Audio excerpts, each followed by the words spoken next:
Tuhan bersamamu.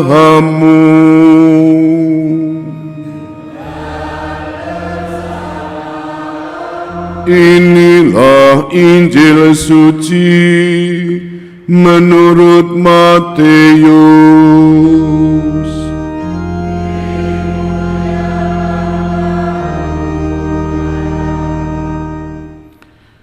Janganlah melawan orang yang berbuat jahat kepadamu.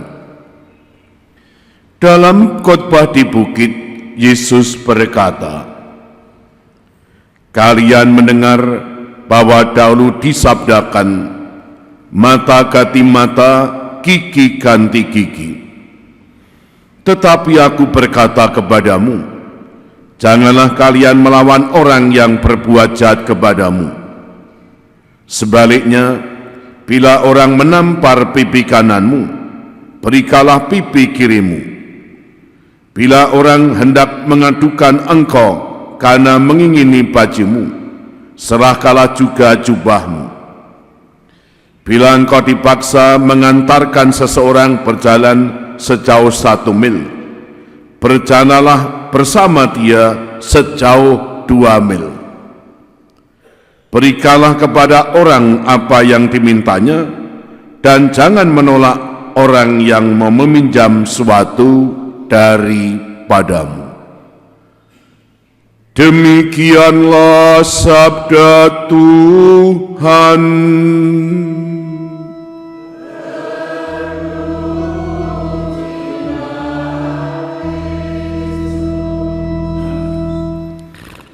Bapak, Ibu, saudara-saudari terkasih, selamat pagi berkah dalam. Bapak, Ibu, saudara terkasih,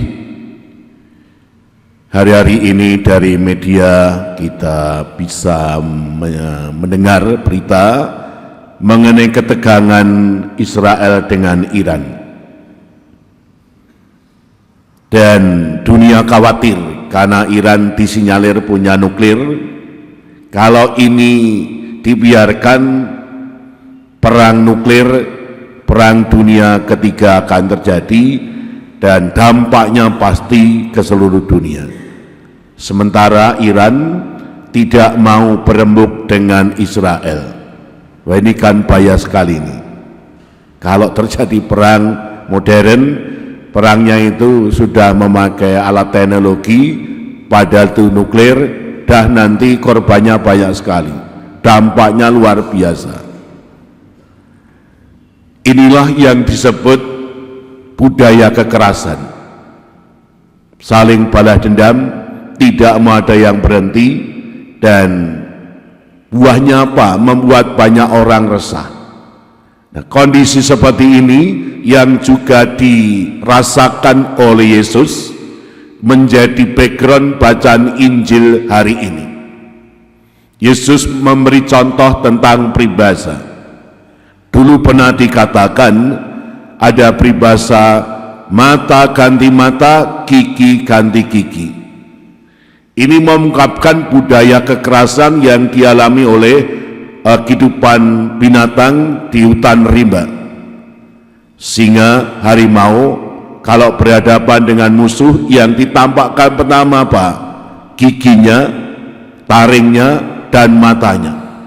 Untuk apa? Untuk menakut-nakuti musuhnya supaya takut.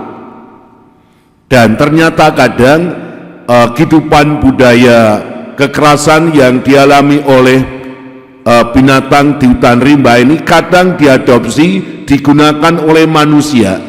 Manusia menirunya sehingga apa? Budaya kekerasan menjalar kemana-mana. Nah, dalam situasi seperti itu, Yesus justru mengajarkan ajaran baru dengan mengatakan, jika engkau ditampar pipi kananmu, janganlah membalas, tetapi berikanlah pipi kirimu. Dengan mengajarkan ini, Yesus berharap supaya para murid Yesus jangan mengikuti budaya kekerasan yang sering balas dendam. Kenapa? Karena kalau ini dibiarkan membuat suasana hidup bersama tidak nyaman, buahnya hanya resah, cemas, gelisah. Maka dengan menyampaikan ajaran tadi, Yesus berharap supaya para murid justru di tengah budaya kekerasan mengembangkan budaya kasih, saling memaafkan, saling mengampuni, dan jangan membalas dendam jika dirugikan atau dihina atau dibina. Lalu contohnya seperti apa? Orang yang hidup di tengah budaya kekerasan namun justru mencoba mengembangkan budaya kasih. Misalnya seperti yang diayati oleh Santo Paulus tercermin dalam bacaan pertama. Paulus dalam suratnya kepada jemaat di Korintus mengungkapkan bahwa dirinya sering dihina, difitnah, bahkan dianiaya, bahkan dimasukkan dalam penjara, tetapi apa? Dia tetap tenang, tidak membalas dendam, dan tetap menerima, bahkan setia menjalankan tugasnya. Kenapa? Karena ia sadar ia menerima kasih karunia dari Tuhan berupa ajaran kasih, dan ini coba ia wujudkan dalam hidup keseharian. Bapak Ibu, saudara-saudari terkasih, mengembangkan budaya kasih di tengah budaya kekerasan supaya tercipta suasana hidup bersama yang nyaman, aman, tentram seperti ini yang mau diwatakan oleh gereja kepada kita hari ini. Mungkin hari-hari ini kita juga sedang dalam kondisi ada orang yang mengembangkan budaya kekerasan. Mungkin ada orang yang sedang membenci kita, ada yang sedang sirik, ada yang iri, bahkan ada yang menyingkirkan atau memfitnah kita. Marilah itu semua kita terima. Tetapi kita orang Katolik, mari ajaran kasih ini kita terapkan dalam hidup keseharian. Ketika kita dibenci, difitnah, disingkirkan, dihina orang lain, tidak usah keloro-loro, justru mari mereka itu kita rengkuh, kita cintai, kita doakan supaya apa? Nama Allah justru dimuliakan dalam hidup kita. Oleh karena itu, mari kita meraman Allah, semoga ajaran yang mulia yang disampaikan oleh Yesus hari ini semoga menjadi pegangan dalam hidup bersama hari ini. Kemudian kepada Bapa dan Putra dan Roh Kudus.